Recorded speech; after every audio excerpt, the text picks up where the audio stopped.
House inspection is one of the most important steps when you're trying to buy a house in the UK.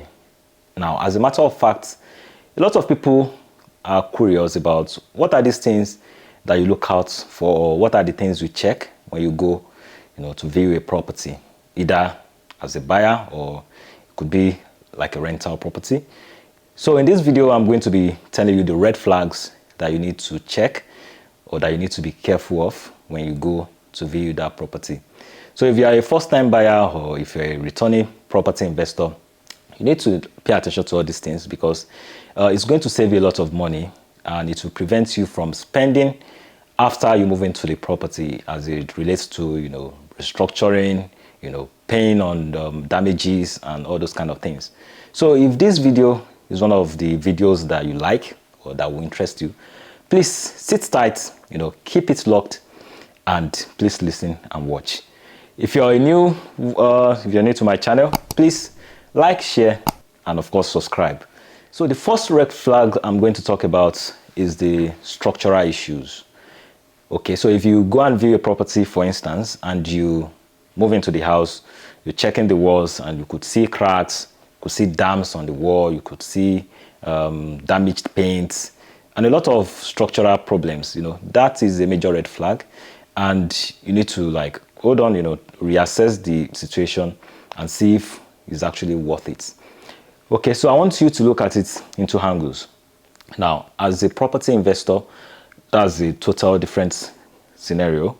But if you're a first-time buyer and you're buying to live in this house, you need to pay attention to these things because if you move into the house, one of the things you start spending on is snagging to see if you have to rebuild some part of the house, repaint, repair the damages.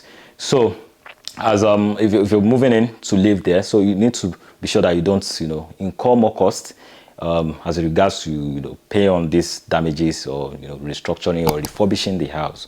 So as I said, as a property investor, that may not be a problem because you don't mind spending on these things because in the long run it's going to improve the value of the house, unlike if you're going in there to live in the house. So if you're trying to buy a house to live in and it's your first time, you need to go in there, check the whole structure and see if there are no cracks on the walls. As I said, when you see any of these things, you need to be careful and pay attention to them.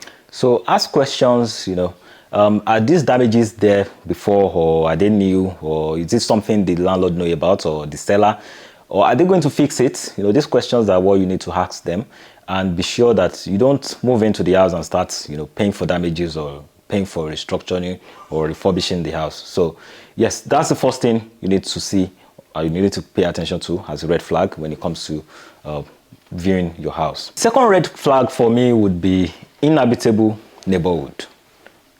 Some neighborhoods are more habitable than the others in the sense that some have higher crime rates while some have low crime rates. Now, before you go and check that property, you need to maybe do some researches online to see the kind of properties or the location of that property and what is the neighborhood like. If you check online, you'll see crime rates as per distribution for each location. So it's very accessible. You can check online and see what's there. Now, you can also go to the neighborhood and see for yourself, maybe during the day, during afternoon, or any time of the day. You can go there and see what is really happening in the neighborhood. Some neighborhoods, they have good schools. They are close to bus station or train station, and these are the things you have to pay attention to. So if you check online and you notice that crime rate is a bit high in that neighborhood, and you know that maybe you're just maybe starting life, or maybe you've got family, you've got kids, I think it's something you have to pay attention to when it comes to maybe moving into that kind of property. It might be advisable just checking around and see if you have alternatives instead of maybe just settling in that kind of neighborhood. Also, some people prefer a quiet lifestyle, and houses that are close to maybe clubs or busy area, busy neighborhood may not be things that are a property that will interest them. So if you go to this kind of property and see for yourself, check the neighborhood, and if they are close to like a busy area, as I said, it may not be one of those things that you would want to, or it may not be one of the houses that you have to buy. So check it out and see for yourself. Another red flag might be poor energy efficiency. Now, if you check online, you could see a lot of energy rating for properties. Some are A, which means they are very energy efficient, and some can go down to maybe E or F, which means the energy is not very efficient. So if you check online and you see that the house is not very good as regards to energy efficiency, it might be worth like checking to see if you have options. As I said in my earlier points, that as an investor, you might view it differently, but as someone that is buying for a residential purpose, you need to see it as something you might have to spend money on when you eventually move into that property, because energy efficiency indicates how well you conserve energy in the house, or how well energy is distributed or managed in a property. In the sense that a good heating system means that you have energy efficiency. Maybe the heating system is good. You've got double glazed window, which is quite good for energy conservation. Maybe you on your heater and the heating system would be able to go around the house better, and you won't lose so much heat as compared to some properties that are like low energy efficiency. An energy efficient house means you pay a reasonable amount of money as regards to your utility bills. So that means your energy, your fuel, your heating system, you pay a little money on them because they are very efficient as regards to the management and conservation of those things in the home. So and as I said, unlike you buying as an investor, these are the things you can like spend a couple of pounds on. Replace the heating system, you can replace the window, make the house more energy efficient, which in the long run is going to increase the value of the house. So if you are you're someone that you're trying to get a residential property, I think it's very important that you check the energy rating. That will save you a lot of money, and you won't have to spend on making them energy efficient. Another major red flag is a poorly maintained property. Now, you need to look out for signs of neglect. Check out for broken windows, poor painting, and peeling paint. A property that has not been maintained properly would be an indication that something might be fishy, or maybe the seller is trying to hide something, or maybe the person that lived in that house has some issues that maybe they are not trying to disclose to you. So when you see a house that is not properly kept, that the garden is so untidy that you could see that one of the houses is like falling apart, property that is not properly maintained, you need to ask more questions precisely. Another red flag is low water pressure in the house. Okay, so if you go and view a property and you go inside the house, go into the kitchen, you open the tap, or maybe in the bathroom, and you notice that the water is doing some slow motion, that might be an indication that you have to like take a chill pill, relax, and reassess the situation, ask questions. Is the plumbing system in this house all right? Those kind of things. Because sometimes if you put on your tap is meant to come out with force, that shows that the house plumbing system is working well. And in some houses, the plumbing system might be bad.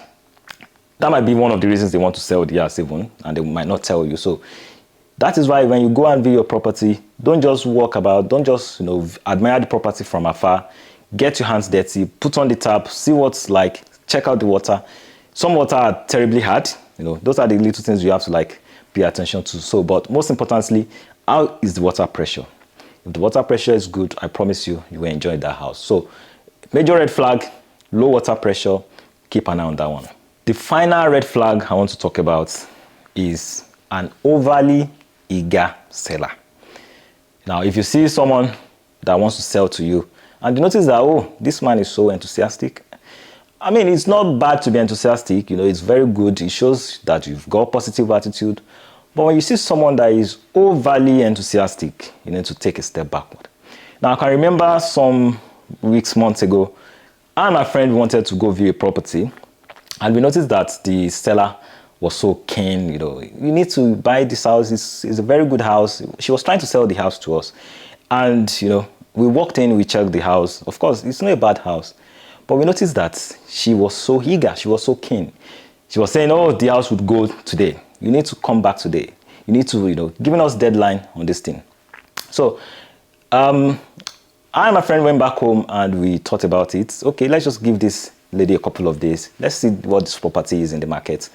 And lo and behold, 2 weeks after, the house was still in the market. And guess what? The price was reduced by about £20,000. So imagine we've jumped on that offer, we would have lost almost £20,000. So when you see a very eager and enthusiastic seller, take a deep breath, slow down, ask questions and, see what's going on in the market before you jump on that offer. And, those are my personal opinions when it comes to, buying a house in this UK. So if you love this video so much, please like, share, and subscribe to my channel. I've noticed that a couple of people that are watching are not subscribed yet. So please, if you haven't subscribed, subscribe. And of course, I will see you in my next video.